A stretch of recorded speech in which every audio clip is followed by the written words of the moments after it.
Hey guys, this is Red and Blue. We are back. Ligue 1 is coming back and PSG is coming back. I'm so happy. Literally, like having an international break so early in the season to me makes zero sense. Zero sense. It's just like, I think a ridiculous idea to think like we can start the season with the clubs, play 3 games, and then ship off the players somewhere. But anyway, here we are. We went through it. We're done with it, and now Liga is back, and Champions League is just around the corner. And so, yeah, I wanted to be talking about the games that we've got this weekend against Lens, in PSG, in Paris, in Parc des Princes on Sunday at 5:15 local time in the afternoon. Kind of a weird timing for PSG. Usually, if we play in the afternoon, we tend to play on Saturday. And if we play on Sunday, we tend to have the headliner game in the evening around like 9 p.m. French time. But here we are, weird one. It's all being sports fault. So I guess, our friend Nasser pick the time he wanted or whatever it might be. But yeah, here we go. It's day 4 of the Ligue 1 season, and we're playing Lens, which is, not the toughest opponent that we could be facing, but also like not a team to be underestimated by any mean. Currently, they sit 6 in Ligue 1. They won 2 of their 3 games. They just lost the first game against Lyon at their place on the opening of the season.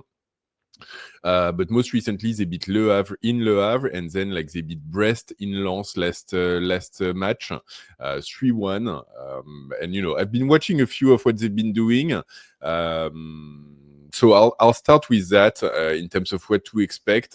Like I said, like not the toughest of opponents, but definitely not a super easy one either, and probably like a continuation of the ramp up that we had in terms of toughness.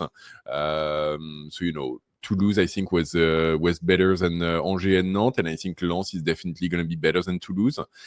They've got a coach in Pierre Sage who used to be the coach in Lyon and who's pretty well respected in France, playing usually like a decently attractive game. I think the limitation that he's facing here is really in terms of the players that he has at his disposal in Lens. It's definitely not the Lens that we had a few years ago with Denso, with Kusanov, they had like with Openda, like they had like some really exciting players that came and left, and the ones that they're left with honestly aren't quite on the same level, to be very blunt. And so I think, when it comes to Lens in general, I would say like first tactical shape, well established. They play a 3-4-2-1 with 3 central defenders, 2 midfielders, and 2 fullbacks, and then 2 players in attack behind like a single striker. That's really like what they've been playing throughout all of the 3 games this season. At the same time, like tactically, they're a team that can change shape throughout a game, very reminiscent of what Luis Enrique does actually. Like players will roam around, they have consciousness of what's going on around them, and so they do have a little bit of flexibility to really push in different spaces and in different ways to make sure that they are there to fit the circumstances of a game. So interesting one. In terms of the player in the squad, like I said, it's really not as strong as it used to be. The teams that they're likely to be playing against us would be Risser in goal, who honestly is not the best goalkeeper in Ligue 1 by far. Central defense, they've got Gradit, Sarr, and Baidou. Baidou, exciting youngster that came in from Leipzig, I think. Gradit and Sarr, they're like Ligue 1 perennials. They've been there forever. In midfield, they've got Aguilar and Udol on each side, and Sangare and Thomasson in central midfield. Yeah, once again, also names that we're used to in Ligue 1, but definitely not the strongest one. And then in attack, so the 2 behind the striker is going to be Thauvin and Saïd. And then likely Fofana in number 9. There's a little bit of doubt around that. But it feels like so far Pierre Sage has been playing Fofana all season. He's an exciting youngster. If you remember, I talked about him in my video about players to watch this season in Ligue 1. He's 19-year-old, and yeah, he scored already against Le Havre, I want to say. He's quite fast. He's quite good technically. His finishing is not top notch just yet, and obviously he lacks experience a little bit sometimes. But yeah, he's a pretty exciting number 9 and someone we should watch. And then on their team, if you really need to watch one player, unsurprisingly, it's Tovin. And yeah, honestly, like I was watching the game against Brest. The team is really average, honestly. And like, if anything happens, it happens through Tovin. Tovin is going to be the one who's got like a really good like passing quality, vision of the game. He takes the set pieces as well. He takes free kicks. He roams around a lot. So he's really like in-lance the player to keep an eye on, and that, you know, we'll need to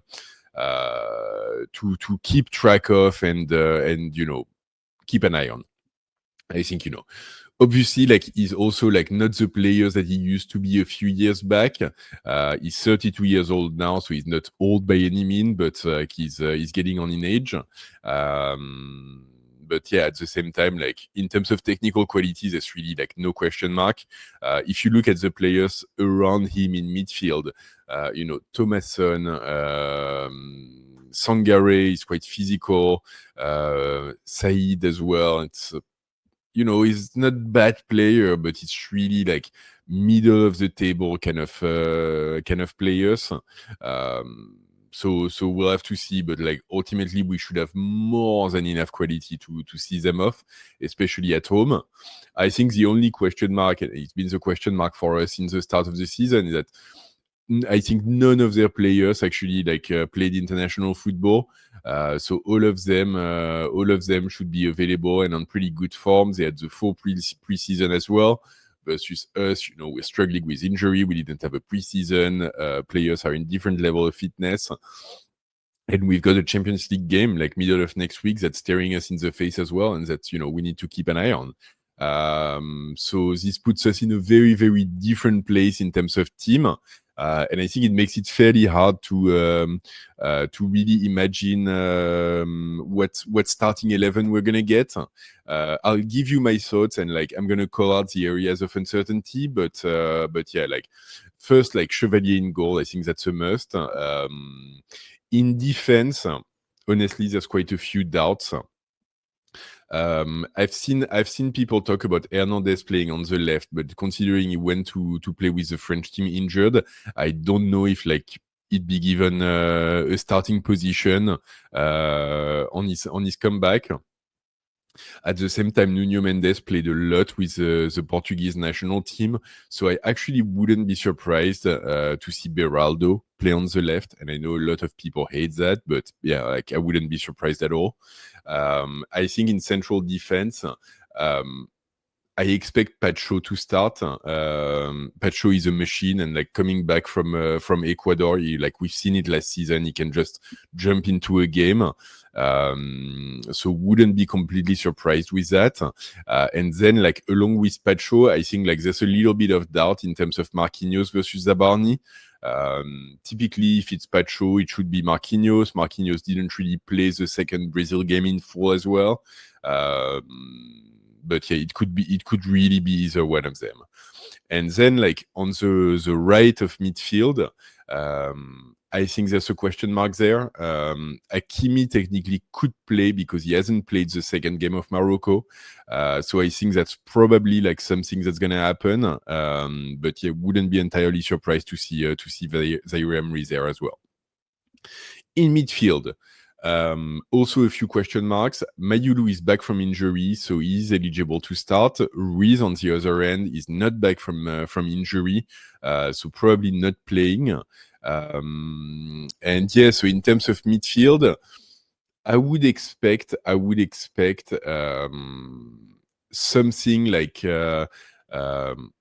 maybe like we'd rest Vitinha a little bit because he's played a lot of minutes, both with the Portuguese national team and with PSG.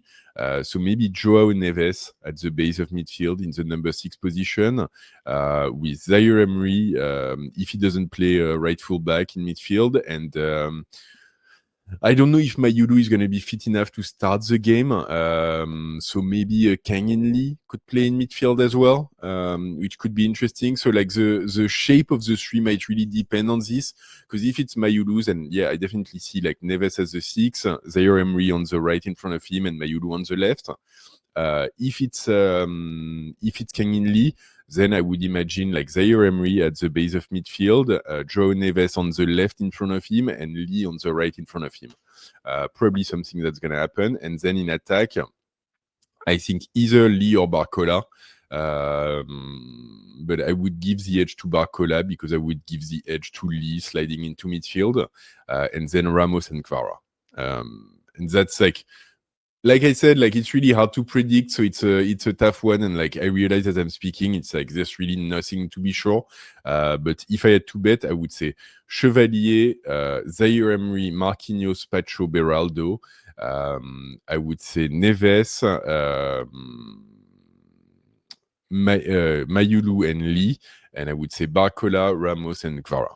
That would be like the starting 11 that I would imagine.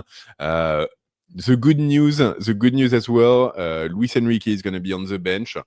He went through surgery for his collarbone fractures that he picked up during the international break, and apparently now he's convalescing, so he should be well enough to sit on the bench at least. It's going to be torture for him to not be able to use his arms, but it's just the way it goes. So he's going to be on the bench, and it's going to be an emotional moment as well, because apparently there's going to be a tribute to Kimpembe during this game, or like on the side of this game. So expect something big, because the club really wants to do this right. So there's like if there's people who are lucky enough to be visiting the Parc des Princes for this occasion, yeah, like get your tissues with you, get your camera, because like this is gonna be pretty special, and I trust the fan to do something nice. So this is what I've got so far. I would say, like, in terms of predictions, yeah, I think like we've got definitely enough quality to see them off. I think like a straightforward like 2-0 win for PSG wouldn't surprise me at all. I think like Kvara should be scoring because he's been scoring during the international break, so I want to see him continue that ramp up. And then I would expect a goal from Ramos, let's say.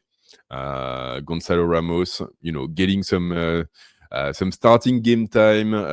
He's gonna be building his confidence. So yeah, he's gonna be scoring a goal, and 2-0 win, clean, efficient.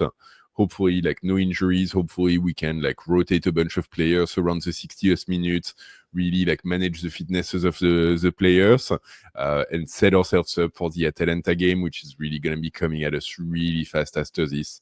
Atalanta game is on Wednesday next week. So yeah, like we're going to be sliding into this very quickly. So anyway, at this stage, like this is what I had for you on PSG versus RC Lens.